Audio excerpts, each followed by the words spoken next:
Sound design, in my opinion, is the unsung hero of video games. Without sound, how does anything you do have weight?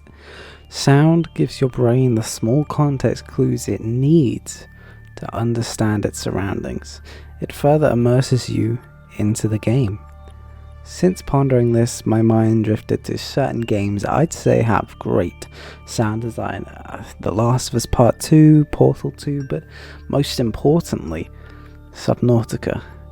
Now, Subnautica is a curious case because the sound designer and the composer are one in the same. Let me introduce you to Simon Chylinski, a man who's worked on other Unknown World projects before this and is responsible for sounds like this.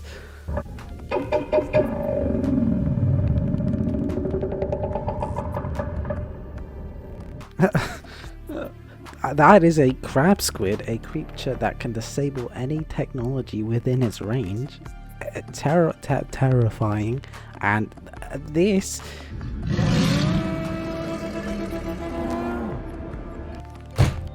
is a sea dragon, and it can breathe underwater fireballs.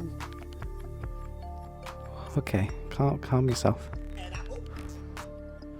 Okay, this is a ghost leviathan, a bioluminescent evil death creature primed and prepped for small human murder. Okay, I'm done now.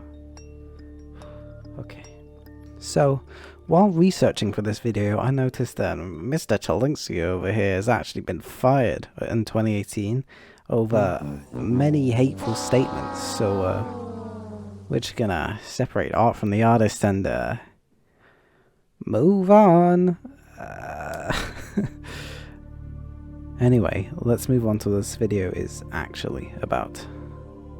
In this video essay, we will take a comprehensive look into 4 Subnautica tracks and discuss their musical functions and effects on the listener. Or in a more thumbnail-friendly term, we are looking into.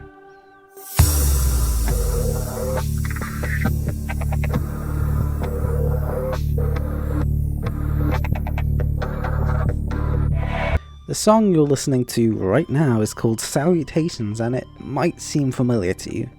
That's because it's the track that plays in the main menu of Subnautica, so it has to give new players a feel for the game before they even press play. Salutations does this in a myriad of ways, from the holy chants linking to the ancient precursors that inhabited the planet years before the humans arrived, to how the percussion of the song is filled with creature sounds from the game, already showing us the advantage of a one-man designer and composer combo, showcasing how Subnautica really is about the creatures. Or maybe it's the eerie collection of sounds at the end of the track, foreshadowing something sinister under the surface.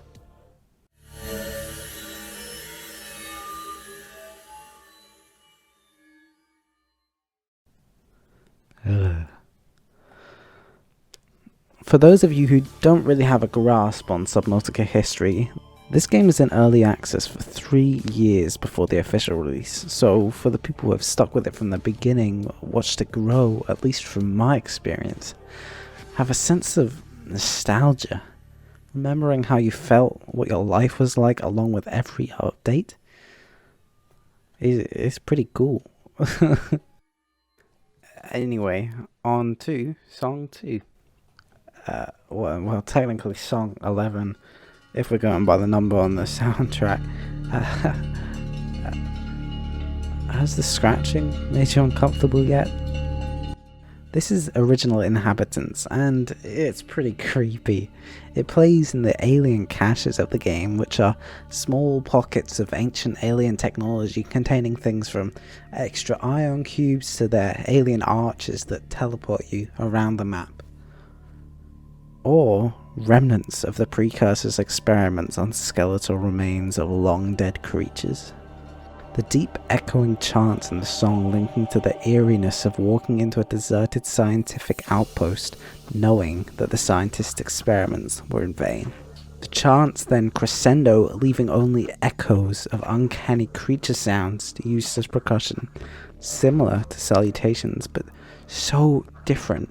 Instead of encapsulating the game's love for creatures, this version lends itself to a more spine-chilling imitation of its original use, perhaps symbolizing the long-gone cries of now-dead experimentees that fell victim to the ancient civilization's desperate hunt for a cure. Skipping to track 35. Whoa, what the fuck? You're telling me this song just starts with that? Oh my god. Okay. This song plays in one specific place in the whole game. Only one spot. The Tree Cove. For those of you who haven't played Subnautica, the Tree Cove is one of the most strangely peaceful parts of the game. It's an environment where the surrounding area's green, poisonous brine is replaced with a tranquil blue colour, and right in the middle is this huge tree with hundreds of ghost rays all spiralling around it, and within the protective branches of the tree is what had been theorised to be a ghost leviathan egg incubating. The Tree Cove is in between the two most dangerous parts of the game. On one side, the poisonous Lost River, inhabiting creatures including but not limited to glowing death creature and murder noodle, and on the other side the inactive lava zone inhabiting two sea dragons, you know. Yeah, the two caverns of death on either side of the cove builds this strange peaceful aura. Alongside this, the high vocals add to this idea of giving the player a break, while the constant ghost leviathan sounds remind them of the impending death scratching at the cove's boundaries. Speaking of the fiery pits of hell, Lava Castle. The next song, track 40. Now, Lava Castle is one of the most intense songs in the game. Not because it's fast or particularly startling at all, but it incites this feeling that is at the core of Subnautica: terror. Lava Castle plays in 4 places: the Jellyshroom Cave, Alien Thermal Plant, Blood Cup Zone, and the Lava Castle, and by far, these sections are some of the most eerie parts of the game. This song only enhances the pressure. The droning sounds and sounds of metal clanking together add ambience, but the song really starts now. You hear that kick drum? Now imagine being chased by a crab squid.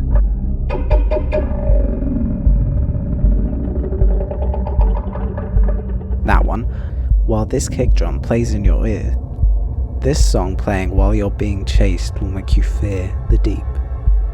The whole song seems like it's revolving around the kick drum, pulsating along with it. There's this sort of heartbeat nature to it as well. The entire song is built to make sure that you remember your experience with the creatures down underneath the surface.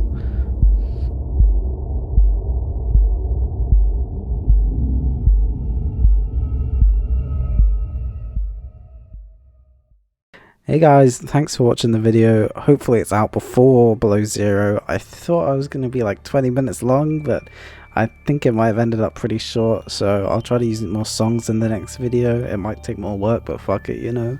I'm cool like that. Speaking of the next step, I'll either be streaming Undertale or Outer Wilds on Twitch. Should have the same name as my YouTube. And I thought you guys should decide which one, Undertale or Outer Wilds, in the comments below. You know, a little bit of interaction. For the next video, depending when this comes out, I'll either do Below Zero, like more stuff about the music in Below Zero, depending on how good it is. I know Chylinski isn't doing it anymore, so we'll see. We'll see what's happening. Or, you know, I'll just do a game on Undertale or Outer Wilds, whichever one comes first. So, subscribe.